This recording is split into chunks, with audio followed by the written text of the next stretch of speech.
राधे राधे महाराज जी। महाराज जी, शास्त्रों के अनुसार हर गृहस्थ को अपनी जीविका का 10% धर्म कार्यों के लिए निकालना चाहिए। महाराज जी, यदि पति कंजूस सा हो तो मतलब उसके धन से 10% चोरी कर सकती हूँ? वो चोरी उसके लिए मंगलकारी होगी। अगर हम 100 रुपये में से 10 रुपया निकाल कर किसी गौशाला में दे देते हैं, किसी संत को भोजन दे देते हैं, किसी बीमार को औषधि दे देते हैं, तो इससे आपके पति का भी मंगल होगा और आपका तो मंगल होगा ही। आप सच्ची धर्म पत्नी हैं जो आप अपने पति का मंगल करने के लिए ऐसा सोच रहे हैं। इसे चोरी नहीं कहते, क्योंकि अर्धांगिनी हो तो पति की हर संपत्ति पर आपका अधिकार है। चोरी उसे कहते हैं जो दूसरों की वस्तु ली जाती है। आप अपनी वस्तु का दान कर रहे हैं, क्योंकि पति आपके हैं तो पति की संपत्ति आपकी है और आप अपनी संपत्ति का दशांश दे रहे हैं, इसलिए वो चोरी नहीं, वो धर्म है जिसमें पति का भी मंगल होगा और आपका भी मंगल होगा। राघव यादव जी, मध्य प्रदेश से। राधे राधे महाराज जी। महाराज जी, आपके चरणों में कोटि कोटि प्रणाम। महाराज जी, वेद कहते हैं कि तत्त्वम असि, तुम वही हो। महाराज जी, ये समझ नहीं आ रहा कि मैं कौन हूं, और जब मैं वही हूं तो मैं क्यों किसी की खोज कर रहा हूं और भगवान मुझको दिखते क्यों नहीं जबकि वो मेरे अंदर हैं। इस गूढ़ रहस्य को कैसे समझूं महाराज? बारी मथे घृत होए बरु शिकता ते बरु तेल, बिनु हरि भजन न भवतरी या सिद्धांत अपेल। जब तक भजन नहीं करोगे तो पानी मथने से भले घी निकल आवे, बालू पेरने से भले तेल निकल आवे, ले शास्त्रों की बातें पढ़ने से, अटकल लगाने से आत्मस्वरूप का बोध नहीं होता, ब्रह्म साक्षात्कार नहीं होता। गुरु की शरण में जाकर उनके द्वारा बताई हुई साधना पद्धति से मन को असंग करते हुए जब निरंतर परमात्मा में लगाया जाता है तो किसी से पूछने की जरूरत नहीं पड़ती कि मैं कौन हूं। ब्रह्मविद ब्रह्मयु भवति, जो ब्रह्म को जान लेता है ब्रह्म स्वरूप हो जाता है। भजन करो तो भगवान जना देंगे। सोई जाने जिह देहु जनाई, और जानत तुम्हें हो जाई। तत्त्वमसि, तुम वही हो, ये अनुभव हो जाएगा। पहले साधना करो, बातों से थोड़ी हो जाएगा ये। एक किसान भी रोटी जब खाता है तो पूरे साल मेहनत करता है, खेत तैयार करता है, बीज सुरक्षित रखता है, बीज बोता है, फसल की रक्षा करता है, पानी लगाता है। जब फसल परिपक्व होती है फिर उसे काटता है, तब कहीं जाकर के खाने योग्य होता है।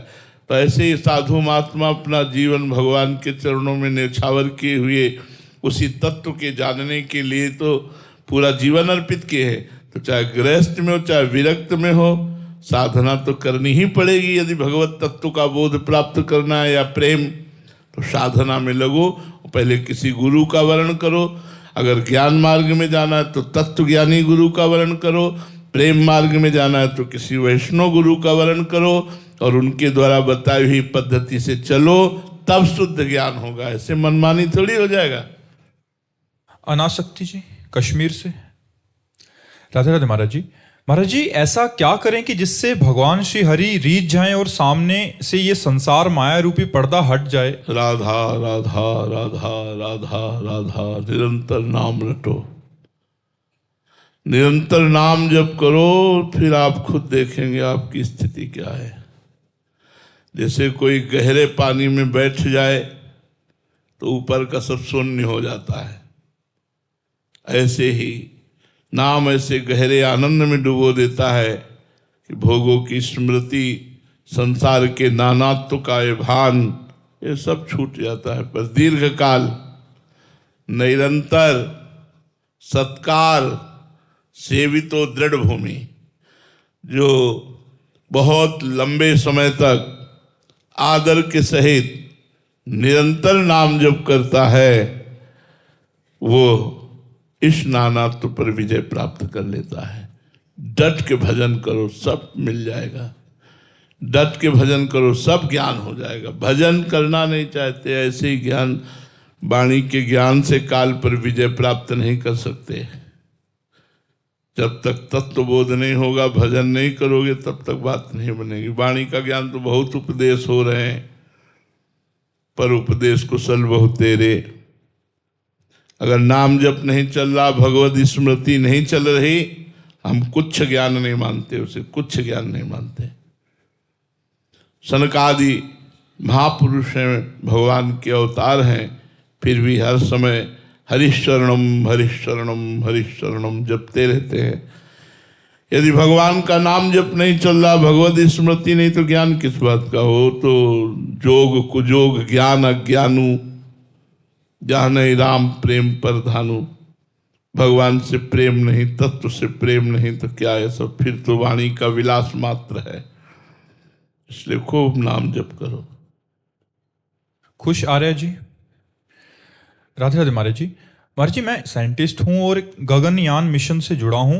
भारत का पहला मानव अंतरिक्ष मिशन है। जब अंतरिक्ष से हम एस्ट्रोनॉट्स ब्रह्मांड की अनंतता को देखते हैं तो इंसान बहुत छोटा महसूस होता है। ऐसे में मैं ये समझना चाहता हूं, ब्रह्मांड की अनंतता को देख ही नहीं सकते हो। भौतिकता में कुछ दूर तक आप भौतिक यंत्रों का प्रयोग कर सकते हैं। जहां सिद्धों का मन पहुंचता है वहां तुम्हारे यंत्र थोड़ी पहुंच जाएंगे।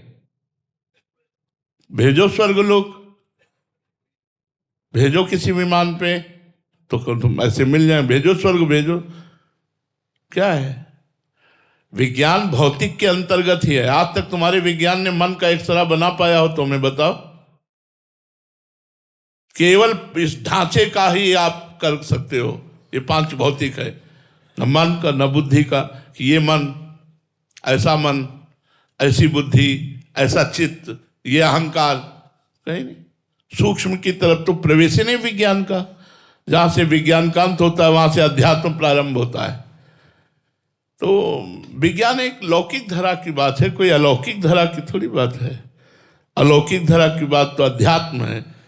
बहुत एक सुलझे हुए आए हुए थे इसरो के ही मर्जी साइंटिस्ट। हाँ, तो उन्होंने कहा था कि आप भी एक साइंटिस्ट हैं और मैं भी एक साइंटिस्ट हूँ, लेकिन मेरी साइंस जहाँ से समाप्त होती है वहाँ से आपका विज्ञान प्रारंभ होता है। वो बहुत अच्छे थे, सुलझे हुए थे, बहुत अच्छे थे। तो विज्ञान केवल पांच भौतिक रचना तक ही, वो भी एक लिमिट, एक सीमा, इसके बाद नहीं।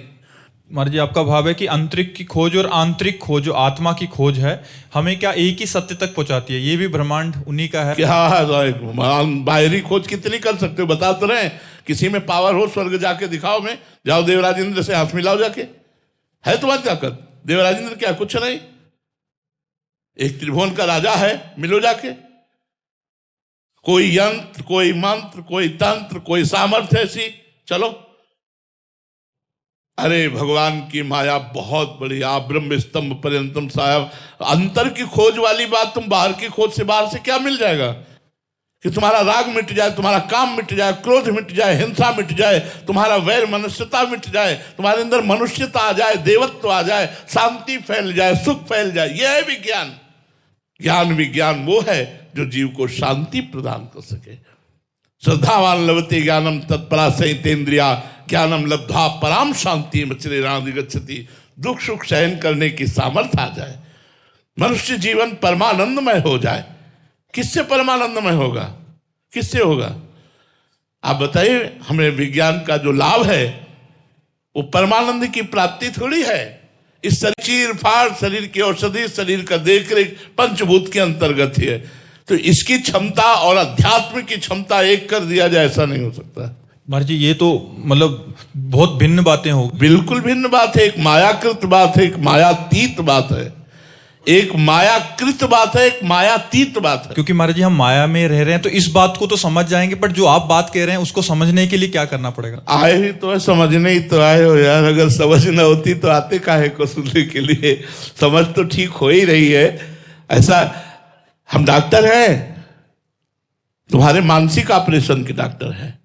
शरीर के डॉक्टर आपको विज्ञान में मिलेंगे और मानसिक ऑपरेशन विज्ञान नहीं कर सकता, ये अध्यात्म करता है, जो आपके मन को भोगों की धरा से उठाकर, संसार की धरा से उठाकर परमात्मा में लगा देता है। सैकड़ों ऐसे हैं जिन सुविधाओं के लिए आप परेशान हैं, उन सुविधाओं को छोड़ करके वो भजन में लगे हुए हैं। वो भजन में लगे हुए हैं। ऑपरेशन हो गया, स्वस्थ हो गए, स्वस्थ अपने स्वरूप में स्थित हो गए, भजन में लग गए। ऐसे कितने साधक हैं, कितने परिवार हैं जो 4 घंटे रिक्शे चलाते हैं, पूरे परिवार का खर्चा चलाते हैं और रात दिन भजन करते हैं। कितने ऐसे मतलब सैकड़ों की संख्या में मिलेंगे जो 2-4 घंटे नौकरी कर ली, पैसा मिल गया, किराए का व्यवस्था हो गई और रात दिन भजन में लगे हुए हैं। ये मन की शांति का विषय होना चाहिए परमात्मा, ना कि भोग। तो विज्ञान केवल भौतिक तक है, आध्यात्मिक जो विज्ञान है वो शांति, सुख, राग द्वेष रहित कर पाएगा। कोई टेबलेट है जो राग द्वेष रहित कर दे? कोई ऐसी टेबलेट है जो हमारी बुद्धि को, हमारे मन को, चंचलता को रोककर परमात्मा बेहोश कर दोगे? उसे सुषुप्ति में पहुंचा दोगे, लेकिन उसे परमानंद में तो नहीं पहुंचाओगे। यहां टेबलेट है। जाकर नाम सुनत शुभ होई, मोरे गृह आवा प्रभु सोई, परमानंद पूरी मन राजा, कहा बुलाई बजावहु बाजा। दशरथ जी को सूचना मिली पुत्र हुआ है।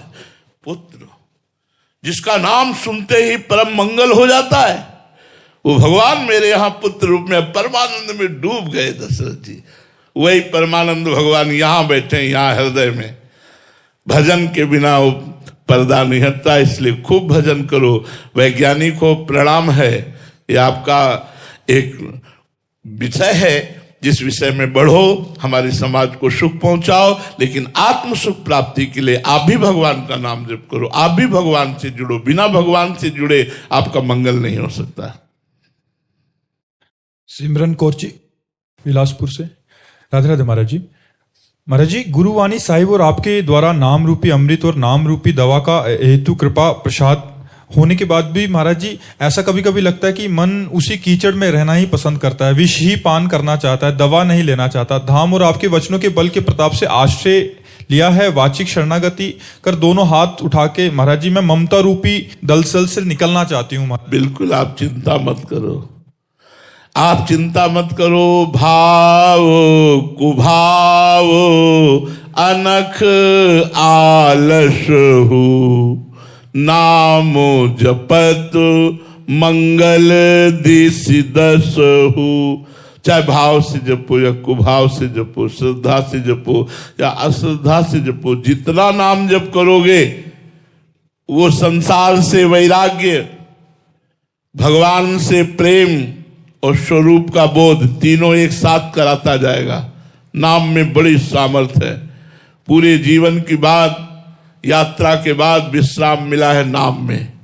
नाम ही जीवन है, नाम ही सर्वस्व है। नाम ब्रह्म राम ते नाम बढ़, भगवान से भी बढ़कर भगवान का नाम है। इसलिए नाम जप करो, ममता मल जल जाए, ममता रूपी मल भस्म हो जाएगा, काम क्रोध का वेग कम हो जाएगा धीरे धीरे। अंत में स्फुरणा भी खत्म हो जाएगी और भगवान की रूप माधुरी झलकने लगेगी, आप निहाल हो जाओगे। खूब नाम जप करो। अमित पाल होरा जी बिलासपुर से। राधे राधे महाराज जी। महाराज जी, क्या वर्तमान जीवन की कठिनाइयां भी ईश्वर की कृपा का ही रूप हो सकते हैं? देखो, आपको सच्ची बात तो बताए कि जो वर्तमान की प्रतिकूलता है वो पूर्व पाप से प्रेरित होती है। ईश्वर बड़ा दयालु है, वो किसी को विपत्ति, संकट, दुख नहीं देता। हमारे पूर्व पाप कर्म हमको दुख, विपत्ति, संकट देते हैं और पूर्व जो पुण्य होते हैं वो सुख संपत्ति लौकिक देते हैं। भगवान जब कृपा करते हैं तो वो साधु समागम देते हैं, अध्यात्म देते हैं, भजन देते हैं, ज्ञान देते हैं, प्रेम देते हैं, अपना परम पद देते हैं। भगवान लौकिक वस्तुएं नहीं देते। हाँ, मांगे तो दे देंगे, लेकिन वो बहुत उदार है, वो अपना परम पद देते हैं। सुदेश कुमारी जी जम्मू से। राधे राधे महाराज जी। महाराज जी, नाम जप करना दुनिया का मेरे को सबसे कठिन काम लगता है। हाँ, इसीलिए नाम जप करना दुनिया का बहुत सही अनुभव किया। ये हम भी कहते हैं कि सब कुछ बातें बना लो, लेकिन 6 घंटा 8 घंटा लगातार एक नाम जप करना ये सबसे कठिन काम है। किसी एक नाम को कई घंटे लगातार आवृत्ति करना, राधा राधा राधा, मन अशांत हो जाएगा। मन जो है वो बैठने नहीं देगा। और अगर आप नाम जप कर ले गए तो जीत गए संसार। नानक नाम जहाज है, चढ़े से उतरे पार। नाम रूपी जहाज पर जो चढ़ गया वो बहुत समुद्र से पार हो गया। नाम नामी को अधीन कर लेता है। सुमि पवन सुत पावन नामू, अपने बस करी राखे रामू। बस जबरदस्ती करो। जैसे लेबर है, उसको पता है कि 8 घंटे के 500 मिलते हैं, लेकिन 2 घंटे और कर लेंगे तो 100 रुपया मिल जाएगा, तो बेचारा थका होने पर भी करता है। हमको ऐसे लोभ जागृत हो जाए नाम का, मन लगे न लगे, श्रद्धा बने न बने, हमें कल्याण अपना करना है, मंगल करना है, तो मुझे नाम जप करना ही है। इसीलिए सबसे पहला नाम जप वैखरी से कहा गया है। वैखरी धारा धारा धारा धारा था, फिर उपांश अंदर चल रहा है, ओंठों से पता चल रहा है कि आपको जप रहे हैं। फिर मानसिक, शांत बैठे, कोई जान ही नहीं सकता अंदर चल रहा है और नाम चल रहा है। फिर परमानंद का अनुभव होता है। मानसिक जप होने पर सर्व पाप नष्ट हो जाते हैं। आप लगे रहो, है तो कठिन काम, ये हम भी कहते हैं, सबसे कठिन काम है भजन करना, सबसे कठिन काम है।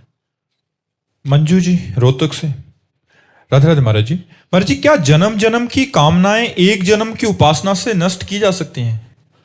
एक जन्म तो बहुत होता है, थोड़े समय में नष्ट की जा सकती है, लेकिन तन्मयता पूर्वक, एकाग्रता पूर्वक। जन्म जन्म की वासनाएं हैं रूई का पहाड़, और भगवान का भजन एक दिया सलाई। क्या रूई के पहाड़ के लिए पहाड़ जैसी दिया सलाई चाहिए क्या? एक ही माचिस की एक ही तिली फेंक दी, पूरा पहाड़ का पहाड़ भस्म हो गया। ऐसे भगवान का नाम है दिया सलाई। और ये जितने जन्म जन्मांतरों के संस्कार हैं शुभ अशुभ, ये सब है रूई का पहाड़। नाम संकीर्तनम यस्य सर्व पाप प्रणाशनम, सर्व पाप नष्ट हो जाएंगे। लगे रहो, खूब डट के लगे रहो, नाम जप करते रहो, बिल्कुल नष्ट हो जाएंगे, बिल्कुल। और नष्ट हो या ना हो, तुम्हें भगवत प्राप्ति होगी, क्योंकि जिह्वा से नाम चल रहा है। पुत्र के बहाने नारायण बुलाया तो उसे भगवत प्राप्ति हो गई। जानबूझकर रामकृष्ण हरि नारायण बोल रहे, तुम्हें भगवत प्राप्ति नहीं होगी, पक्का हो जाएगी। खूब नाम जप करो, नाम जप जैसे बने तैसे करो, सबसे प्रार्थना है खूब नाम जप करो। प्रद्युम्न उपाध्याय जी, राधे राधे महाराज जी। महाराज जी, मेरे भाव में आप हनुमान जी के स्वरूप हैं। आप हनुमान जी की तरह बुद्धिमानों में श्रेष्ठ, ज्ञान के सागर, हनुमान जी की तरह ही मतलब सबको सुख प्रदान करने के लिए बैठे हैं। महाराज जी, मुझे ऐसा मंत्र मार्ग बताएं कि कठिन से कठिन समय में भी मेरा भरोसा डगमगाए नहीं और मैं सदैव शरणागत। कठिन से भी कठिन परिस्थितियों में भी अगर आपको परमानंद की अनुभूति करनी है तो राम राम राम जी जो लो तू न जपी है, तो लो तू कहूं जाए, तिहु ताप तपि है। सुरसरी तीर बिन नीर दुख पाई है, सुर तरु तरे तोई दारिद्र सताई है। गोस्वामी जी कह रहे, जब तक अपनी जबान से राम राम राम राम ऐसा रटोगे नहीं, कहीं भी भाग के त्रिभुवन में चले जाओ, तुम्हें आनंद की अनुभूति नहीं होगी। सुरतर के नीचे, कल्पवृक्ष के नीचे भी दरिद्रता सताएगी। गंगा के किनारे प्यासा मरेगा, छूटी वे के जतन विशेष बांधे जाएगो। हुए है विष भोजन जो सुधा सानी खाएगो। जितना छूटने का प्रयत्न करोगे उतना बंधते जाओगे। यदि ना अमृत भी सान के खाओगे तो विष हो जाएगा। इसलिए खूब नाम जप करो। सबसे सरल सहज उपाय है भगवान का नाम जप करना। निश्चय कठिन और सरल कोई नहीं। कठिन उसके लिए जिसका अभ्यास नहीं, और सरल उसके लिए जिसका अभ्यास हो गया है। इसलिए खूब नाम जप करो। नाम जप से ही सब ठीक हो जाएगा। प्रीत जी, राधे राधे महाराज जी। गुरुदेव भगवान, श्री जी के प्रति सच्ची अनन्यता क्या है? अपनी सुधि भूल जाना। अपनी हूं सुधि ना रही, एक रहे हो नंदलाल। मैं का विस्मरण हो जाना, श्री जी की स्मृति में तन्मय हो जाना। बढ़ो आनंद मोद सबके, महाप्रेम सुरंग रंगी। और न कछु सुहाय तिनको, जुगल सेवा सुख पगी। निष्देव से जानत नाहि सजनी, एक रस भेजी रहे। एक रस केवल प्रियाजू को सुख पहुंचाने में, प्रियाजू के चिंतन में, प्रियाजू की शरणागति में, प्रियाजू की चर्चा में, प्रियाजू के रसिकों के संग में। यही अनन्यता है। यही अनन्यता आपको श्री जी का सानिध्य प्रदान कर देगी। अरुण यादव जी हरियाणा से, महेंद्रगढ़ से। राधे राधे महाराज जी। महाराज जी, एक आदर्श पुत्र की क्या परिभाषा है? अपने पिता की आज्ञा में रह करके माता पिता की भगवान की भांति सेवा करना। जैसे तुम्हारे मल को धोते समय माँ को हिचक नहीं हुई, ऐसे माँ पिता को अगर शौच है, अपवित्रता है, उनके वस्त्र हैं या नाना प्रकार की बीमारियों से ग्रसित हो जाएं, तो भी हमें हिचक ना होनी चाहिए। वैसे ही हम उनकी सेवा करें अपना भगवान मानकर। सच्चा पुत्र वही है जो अपने माता पिता को भगवान मानकर अंतिम श्वास तक उनकी सेवा करता है। यद्यपि भले माता पिता तुम्हारी निंदा करें, भले माता पिता आए हुए रिश्तेदारों से तुम्हारी बुराई करें, तो भी तुम्हें माता पिता की भगवान मान के सेवा करना है। यही सच्चे पुत्र की पहचान है कि अपने माता पिता को साक्षात भगवान माने। मंदिर में जो भगवान है वही माता पिता। मातृ देवो भव वेद कहता है, पितृ देवो भव, ये साक्षात देव है, भगवान है। दीनाराम जी छत्तीसगढ़ से। राधे राधे महाराज जी। महाराज जी, दो साधक एक ही गुरु प्रदत्त नाम को जपते हैं। एक साधक को अनुभूति और साक्षात्कार का प्रयास हो रहा है, पर दूसरे साधक को कोई अनुभूति नहीं हो रही, तो दूसरे साधक किन कमियों की वजह से कुछ अनुभूति नहीं? पहली बात तो उसका पूर्व का पाप अधिक होगा। दूसरी बात उसका प्रयत्न ढीला होगा। तीसरी बात वो प्रपंच के भोगों में ज्यादा रति रखता होगा, क्योंकि वैराग्यवान ही भगवत तत्व का अनुभव करता है। निष्पाप पुरुष ही भगवत तत्व का अनुभव करता है। तो हो सकता है अगर वो सही ढंग से चल रहा है तो उसका पूर्व पाप प्रबल है और उसका कम है, तो उसका भस्म हो गया और वो आगे बढ़ रहा है। वो आपका पूर्व पाप भस्म कर रहा है। आपका भजन आप करते रहिए, आप आगे बढ़ जाएंगे। या हो सकता है आप मनोरंजन कर रहे हो विषयों का, आप शास्त्र विरुद्ध आचरण कर रहे हो, तो आप जहां हो वही ठप्प बने रहोगे, अगला आगे निकल जाएगा। सुमन जी, सुमन लाडली दास जी। राधे राधे महाराज जी। महाराज जी, मैं स्त्री नहीं हूं ना ही पुरुष हूं, केवल भगवत सहचरी या गोपी भाव, ये भाव अंदर से कैसे आए इस देहाभिमान? जब देहाभिमान नष्ट हो जाएगा तब। अभी तो देह भाव है ना। भजन करो पांचों भूले देह शुद्धि। देह शुद्धि तब भूलती जब भजन करते करते तन्मयता हो जाती, निष्पाप मन हो जाता है, मन बिल्कुल भगवान में तन्मय हो जाता है, तब देह शुद्धि विस्मृत होने लगती है। देह स्मृति रहित कार्य होते हैं। यही तो महिमा है अध्यात्म की, कि ऐसा नहीं पागल हो जाता है या उससे कोई कार्य नहीं होते। देह स्मृति रहित भगवत कार्य उसके द्वारा होते हैं। वो देहाभिमान रहित कार्य करता है। पर भजन, हमारा मुख्य उद्देश्य है भजन। भजन करो सब कुछ प्राप्त हो जाएगा। भजन न करोगे बातों से कुछ नहीं होने वाला। भजन नहीं होगा तो बस सुने और चल दिए। श्रोता सोई परम सुजान, सुनत चित रति करे। वही परम सुजान श्रोता है जो सुना और डट के नाम जप में लग गया। चलते फिर आजकल तो बड़ी सुविधा, काउंटर है, अंगुली में अंगूठी की तरह पहने रहो, राधा राधा राधा राधा राधा। काउंटर से थोड़ी भगवत प्राप्ति होती है। भगवत प्राप्ति तो राधा राधा से हो रही। तो वो सहयोग कर रहा है, आपका राधा नाम लेने में रुचि पैदा कर रहा है। इसलिए हमें बहुत अच्छा लगा कि माला तो कहीं मान लो किसी को संकोच हो सकता है या अपवित्रता में आप माला नहीं जप सकते हो, लेकिन काउंटर में तो अपवित्रो वा सर्वावस्थांगतो पिवा, राधा राधा राधा राधा राधा। बड़ा अच्छा है। कलयुग भगवान ने बड़ी कृपा की, बड़ी सुविधा दे दी है। मोबाइल दे दिया है, कोई भी कार्य करो कान में लगा लो, सत्संग चल रहा है, बढ़िया है। भगवान नाम कीर्तन चल रहा है, कितना बढ़िया सुविधा दे दी भगवत प्राप्ति की। तो खूब नाम कीर्तन सुनो, भगवत चर्चा करो, भगवान नाम जप करो, मंगल इसी में होगा।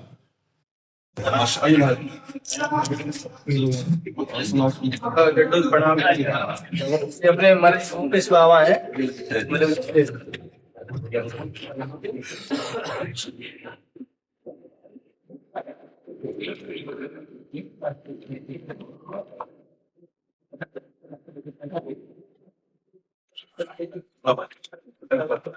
सभी को यह एक गुरुजनों की कृपा से उन्होंने कुछ एक गोवंश को लेकर के नित्य 1.5 लाख से ऊपर गोवंश नित्य प्राय हो जाता है।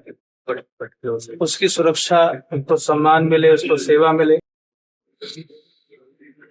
उस भाव से लेकर एक अभियान महाराज जी ने, गुरुजनों ने आरंभ किया है। वो आरंभ की दृष्टि से ये था, समग्र भारत में जितनी भी तहसील हैं, लगभग 700-800 के करीब जिले पड़ते हैं पूरे भारत में, 36 राज्यों में। उनके अंदर 5500 तहसील पड़ती है, क्योंकि समाज वर्तमान सत्ताओं से कहा गया, बोले कि ये समग्र राज्यों का विषय है गौ हत्या बंद होना। तो अगर समग्र राज्यों से ये बात निकलेगी, बात आएगी निकल के, तो हम इस पे कुछ कर सकते हैं।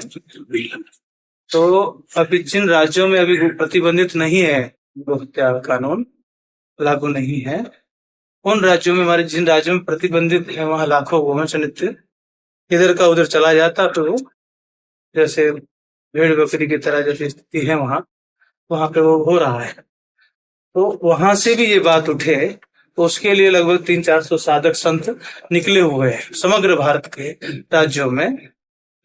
तो संतों का पूज्य गोपालानंद सरस्वती जी महाराज हैं, 31 वर्षीय पद यात्रा लेके निकले हैं।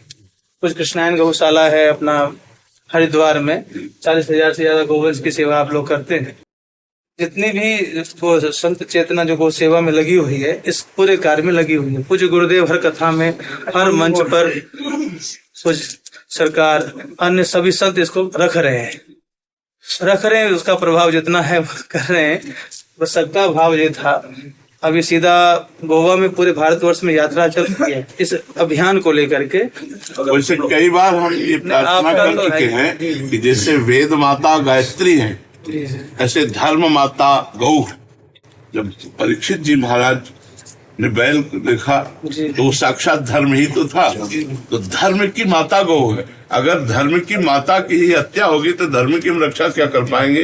हम धर्म से क्या चल पाएंगे? अगर धर्म से नहीं चल पाएंगे तो हम सुख शांति हम कभी अनुभव नहीं कर सकते। चिंता, शोक, भय, उद्वेग ये हमारे जीवन में बना रहेगा। और जब गौ हत्या जैसा महापाप इस भूमि में होगा, फिर भूमि अन्न देना बंद कर देगी, ये रसमय पदार्थ देना बंद कर देगी, त्राही त्राही मच जाएगा, पानी देना बंद कर देगी, वायु दूषित हो जाएगी, क्योंकि धर्म से ही पूरी सृष्टि का संचालन चलता है। जब जब पाप बढ़ता है तब तब पृथ्वी ब्रह्मा जी के पास रोई जाकर गौ रूप धारण करके। तो ये बात समाज को हमारे समझनी होगी कि गौ अध्यात्म से भी जुड़ी है और लोक व्यवहार से भी जुड़ी हुई है। अगर लोक व्यवहार में ही केवल हम दूध घी आदि की बात करें तो अध्यात्म से जुड़ी हुई है। हमें अपने अध्यात्म और अपने धर्म की रक्षा करने के लिए, अपने आधुनिक जीवन की रक्षा के लिए गौ रक्षा करना अनिवार्य है। गौ रक्षा का पालन करना अनिवार्य है। अगर हम सब एकजुट होकर तन मन धन तीनों लगाएंगे तब हम गौ सेवा में सफल हो पाएंगे।